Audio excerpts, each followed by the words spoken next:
Hello and welcome to the Saturday edition of the Box Seat. I'm Mark Warwood.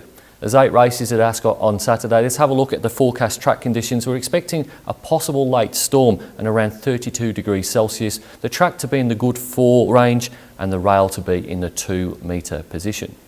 Race number 1 will jump at 12:49. It's the Penang Turf Club Trophy over 1,000 metres. The replay horse is the bottom one, Lady Cosmology, trialling at Belmont. Tab in the straight. Lady Cosmology held together, leads by 1. Under some pressure, Superstardom's trying to pick it up. And they're being followed down the outside by Sneaky Devil, and back on the inside is On Your Head, but 150 to go, and it's all Lady Cosmology. It's raced away.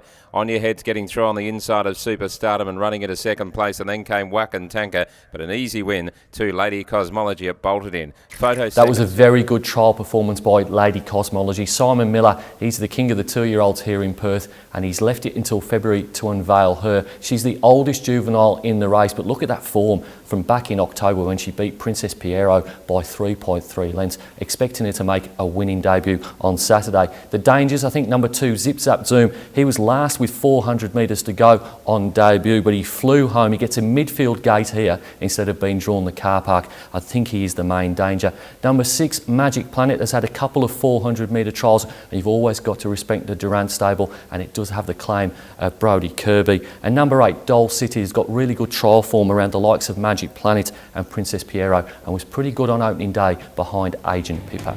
My on-top selection in race number 1, I'm going to go with the debutant, number 13, Lady Cosmology, to beat number 2, Zip Zap Zoom, 6, Magic Planet, 8, Doll City.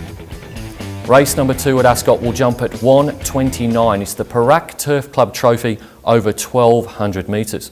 The replay horse, we're going to have a look at number 6, Showcase, finishing second at Ascot 2 weeks ago. Massage, Slick Salmon, Multiverse with a mountain to climb. Pirate's Fortune at the 250 from the roughie, Nanga Parbat. Showcase now winding up towards the inside. Atlanta Blue keeps coming as well with Hoboken. Showcase gets the split. Atlanta Blue's on the outside. Atlanta Blue, Showcase, they went to it, they hit it. Atlanta Blue narrowly from... Showcase is a half-sister of multiple black type winner Disposition that won between 1,000 and 1,400 metres. Her speed ratings over various trips have been not only consistent but also very competitive, and that was a very good return behind Atlanta Blue, who we'll see later on the programme on Saturday. Goes on top here. Number 7, Sunboss, is the danger for mine. Fastest last 200 last time out. That was behind Abdicator, a horse that's going in the right direction. Number 2, Pearl Trade, really solid win on its last appearance, but this is significantly harder in my opinion. And number 8 is probably the query horse here, Very Angry Gal, was really impressive on debut as a 2-year-old, but hasn't backed it up since.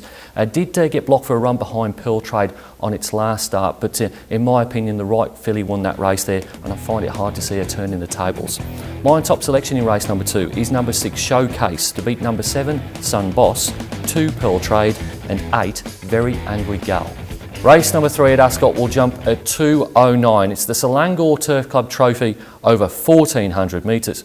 The replay horse, we're going to go back to the carnival and have a look at Money Maher winning the Faritha Stakes. Right behind them, Arcadia Prince copped a brush with Rekovic, and down on the inside then Captain Sterling, Vital Dancer, Rakanar Star, Debele Show, and here comes Money Maher letting down. It's Money Maher ranging up with 100 left to go, sprints over the top of Akanar Star, then Rekovic coming again, but Money Maher pulled away to win the Faritha. Just one word to describe that performance by Money Maher: electrifying. It was in the Faritha Stakes in November. Significance of that being that it was over the same course and distance he'll encounter in race 3 on Saturday. He's been kept fresh for this. He's won first up before. He was 7th in the Kingston Town Classic, and the horse he beat in the replay, Akanar Star, well, he's got the goods as well. He goes on top here, Money Maher. Can't believe the early prices that the bookmakers are betting. Number 8, Abdicator, has won 2 on the spin. He's certainly going in the right direction, but he's certainly not done anything of what Money Maher has done on the track thus far. Number 5, Gangbuster, is a half-brother of Let It Slip, who the Pearce family know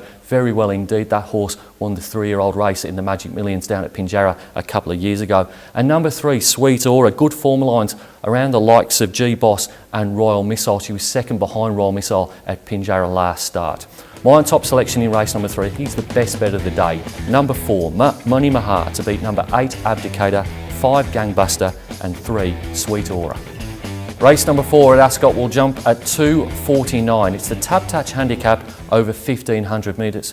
The replay horse, you're going to like this. It's number 7, Western Temple, blowing a field away at Ascot 7 days ago. Mulga searching for a run behind them. So's My Grace, Persian Princess, Storm Dancer. Western Temple's bullocked his way into the clear now, and he's finishing full of running. 100 left to go. Look at Western Temple. Gather them up. He storms up with My Grace. It's Western Temple's day. That's a brilliant ride by Kirby. He boots home a double. That was an outstanding performance by Western Temple. And Brodie Kirby, the key was he didn't panic in the straight. With 400 metres to go, he's still looking for a run, but he knew what he had underneath him. And the last 200 metres of a 1600 metre race, have a look at the splits. They were absolutely outstanding. He goes on top here. I think the danger is number 8, Prize Catch. Got within a long head of Oliver's Travels in what was probably the highest rating race of the programme 7 days ago. I think he's a horse going in the right direction as well. I really like the top one here. Number 3, Proceed with Caution. Likes Ascot, gets back to 1500 metres, and first up I think he's worth considering for the minors. And number 1, Wrinkly, has had 3 consecutive minor placings since winning in 72 plus grade here in mid-December. He's 3 from 5 over course and distance, but he's simply not as well handicapped as those down the bottom, number 7 and number 8. My top selection in race number 4, I'm going to go with number 7, Western Temple, to beat number 8, Prize Catch, 3, Proceed with Caution, and 1, Wrinkly.